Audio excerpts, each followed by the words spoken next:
Hey guys, my name is Sam. I'm the head coach at Ethos Strength in Adelaide. So this is actually going to be one of the first video entries that we do.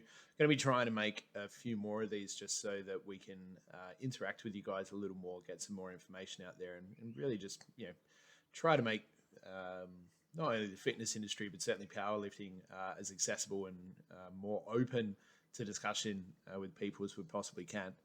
So, what we're going to be looking at today is three things that I think are critically holding people back. And the reason why I built this list out, wrote a blog entry about it as well, wrote an article about this, is we typically work with people that haven't really powerlifted before, that don't really have a lot of experience in the sport. A lot of the people that we actually work with are coming to us with next to no experience. That's fine. I really enjoy doing that. Our other coach, our assistant coach Denise, she loves doing that as well. She primarily works with a lot of beginners. It's fine. It's a sport for everybody. But what we want to make sure that when we're coming into a sport like powerlifting, which I can't stress it enough, really is a long-term investment in yourself, in your health, in your strength, if you're doing it right, is that you really have to think about the mental aspect of what you're doing. And I think a lot of the time when we're coaching people through powerlifting, we see a lot of people tend to fall off after a few months, and this is probably true of strength training in general. I shouldn't just pigeonhole it to powerlifting. And it typically comes down to these three things that I'm going to be talking about today. And I want to take them apart. I want to give people an opportunity to discuss them, to take a deeper look at them if necessary, and really, let's start generating some discussion around this, because I think it's important to actually talk about it, not only as a coach myself, but so that other people can understand that although you may be experiencing this and these are things that you need to overcome, it's also normal for you to experience these things.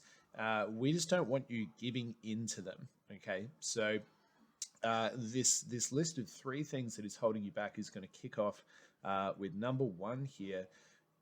You are trying to make yourself progress at an imaginary rate.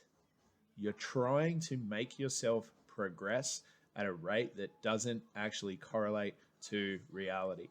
And what I mean by that, it's heavily influenced by social media, certainly, that we tend to really only see the before afters. Like, nobody's interested in a during, right? And anybody that wants to sort of make a hard decision on something really just wants to look at, okay, what did this person look like before, and what do they now look like? Forgetting about the actual sheer amount of work that can often go into transformations like that.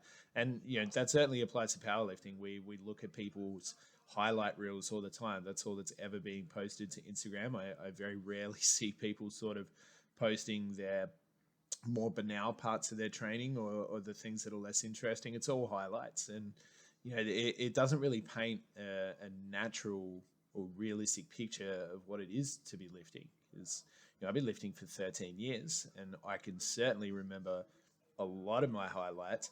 I don't remember much of my banal training, except for the fact that I just did it, right? I just knew that I had to do this stuff, and it's fine. And so this starts to make people think that they should be progressing at this like incredibly rapid rate, that if you're not always putting up these massive PRs week to week, then you must be doing something wrong. When in reality, we're not seeing all the work that goes into creating those PRs in the first place.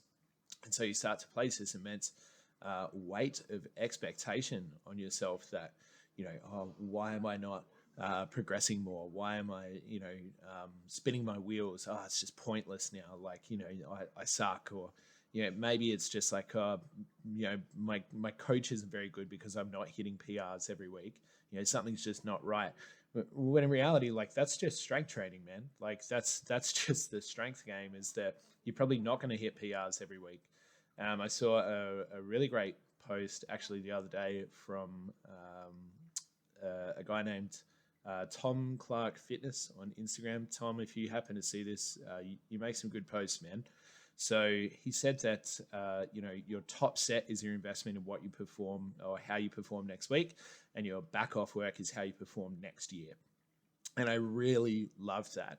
I think we really resonate deeply with that at Ethos Strength, especially, it's not about what you're pushing today or tomorrow or next week. It's actually what you're going to be pushing 12 months from now, because you'll be an infinitely better lifter 12 months from now if you just keep showing up and you just keep pushing your training. Like if you're just trying to push that little bit more, 1%, just do something that moves the dial every week, then you'll be fine, right? But if you put this weight of expectation on yourself that you always have to be hitting dingers and home runs every single time you step up to the plate, you're never going to be able to live up to that. It's just, it has no bearing on reality. It's just not going to happen. So in terms of the science that this applies to as well, I'm talking largely about strength, which can actually be a little bit abstract, but even if we're looking at the rates of muscle gain, right? Like when you're newer, you're going to gain a lot more muscle with probably less effort. I'm not saying you don't have to put in any effort, but certainly the amount of effort that, myself, like someone like me that's been training for a really long time, has to put in compared to someone that's just started training in order to gain the same amount of muscle is going to be completely different. I have to put in so much more work because my potential and my sort of sensitivity to that stimulus is a lot lower. I think as an intermediate lifter, you can be looking at gaining something like 0.25 pounds of muscle per every few months. Whereas, as a newer lifter, you could probably gain a pound a month. And it's crazy. And obviously saying like, go, double check those numbers, but it's something similar to that. Don't quote me exactly on that, but it is something very similar. So yeah, even then it's like, why aren't I dick skin lean straight away? Why aren't I, absolutely shredded? Why aren't I absolutely just, full to the brim with muscle? It's like, well, it takes time. And the longer you spend on it, the harder you have to work. So the longer you continue to try to pursue this goal, the smaller your sort of window of potential actually gets. And so your work rate and the amount of focus and the amount of energy that you have to put in to actually overcome those sort of limiting factors has to increase incrementally. And I think most people tend to think that as they put more work into something that their effort should decrease, but that's not how strength works, right? Like strength is only measured in your ability to overcome challenge. And so as the challenge increases, i.e. the weight on the bar, the amount of effort that you must summon must also increase, right? It also must increase in relation to that challenge that you're experiencing. And so that leads us to point number 2. You're too outcome focused. So we're too focused on why isn't this bar getting heavier? And look, honestly, if the bar isn't ever getting heavier, you're probably doing something wrong, right? You are probably very likely doing something wrong with your training. But I have to hit this squat. I have to hit this deadlift. And if I don't, I quit. If I can't do all 3 lifts, I quit. And I've heard that from people. I've heard people say, I hurt my back or I hurt my elbow. And if I can't bench, squat, and deadlift, then I quit and I'm done. And it's like, that's lame, right? That's really lame. Because if you think even for a second that you're going to be able to go your entire lifting career without getting hurt, then I have something called statistics for you, which is going to completely upend that. And that is that we as powerlifters are typically looking at 4 injuries per 1,000 repetitions, which is relatively high. It's higher than other sports like soccer and netball. It's only superseded by things like strongman and maybe a couple of other sports that I can't bring to mind right now, but we have a pretty high injury rate. Exactly why, I don't know. I think it's just really because our sport is obsessed with pushing like super maximal load, and we really do determine a lot of our success as lifters by how well we can push that 1RM up. It's a pretty narrow sort of field of success, but it's the sport and that's what we do.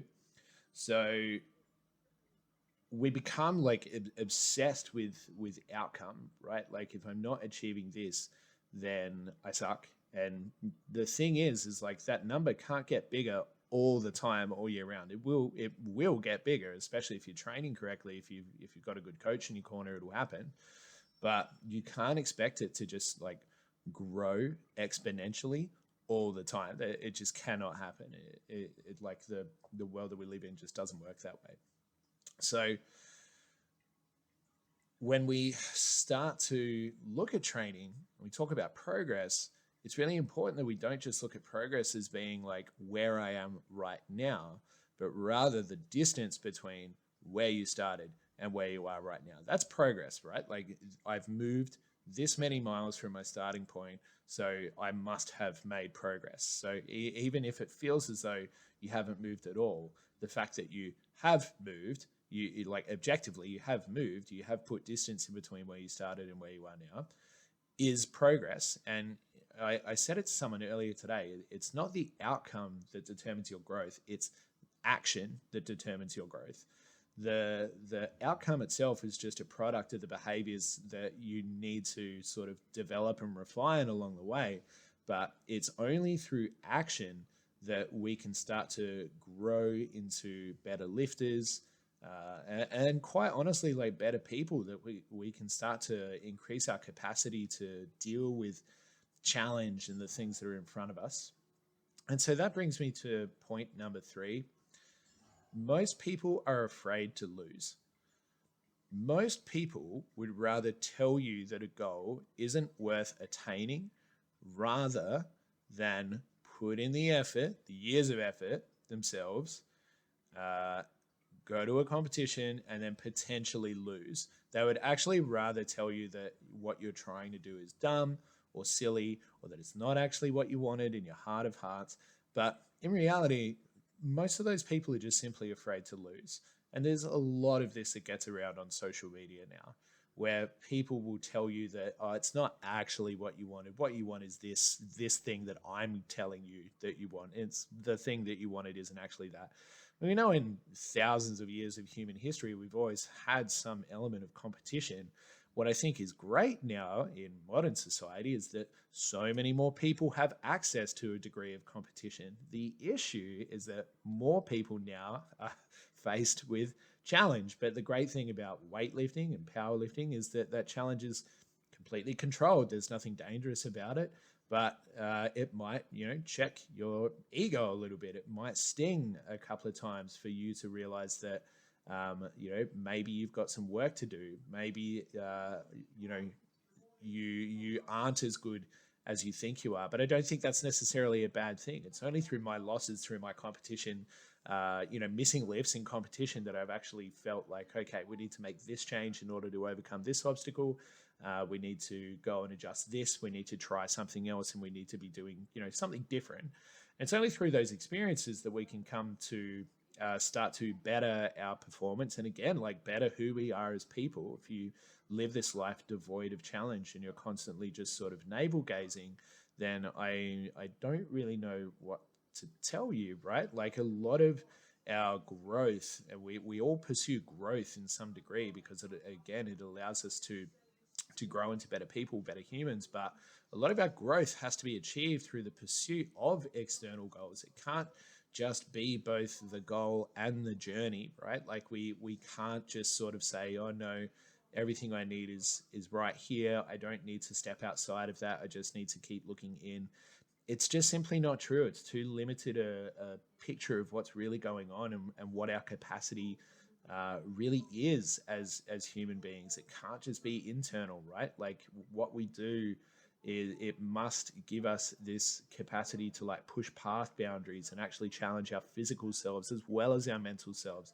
And it's often through that challenging of our physical selves that we come to develop a better understanding of who we are mentally and what we really are capable of, because it's measured against something objective, tied to reality, often physical, tangible, right? That's when we can really know who we are, and if what we're doing is working, is when we can apply it in the real world setting and have other people sort of see it. And there's nothing wrong with that, but people are so afraid of it. People are so afraid of the idea that they might lose that they talk themselves out of the things that they actually want. When in reality, yes, you might lose, okay? Or you might show up and you'll just get beaten by someone that's better than you on the day. But that doesn't mean it's not worth pursuing, right? It just means that you might lose, and that's okay because you'll live to fight another day. And ultimately, as well, that's what powerlifting should be giving you, is that idea that I'm okay. I've found something incredibly challenging. I pushed to the absolute limit of what I thought previously were my limits, and I actually came out of it okay. Whether or not I got the bar up or not, I was fine. I didn't break. I'm okay. And I think as soon as you have that moment of realization of just how much you are not fragile at all, that's a truly perfect moment. And the reason why I powerlift at all, the reason why I do powerlifting at all is for that, is to be able to push my limits as much as I can and to be able to give that to other people.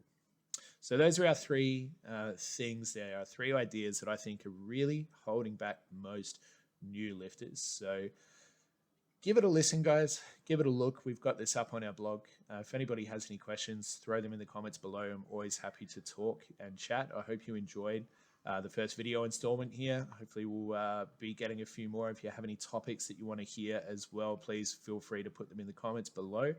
And I will talk to everyone soon. Cheers.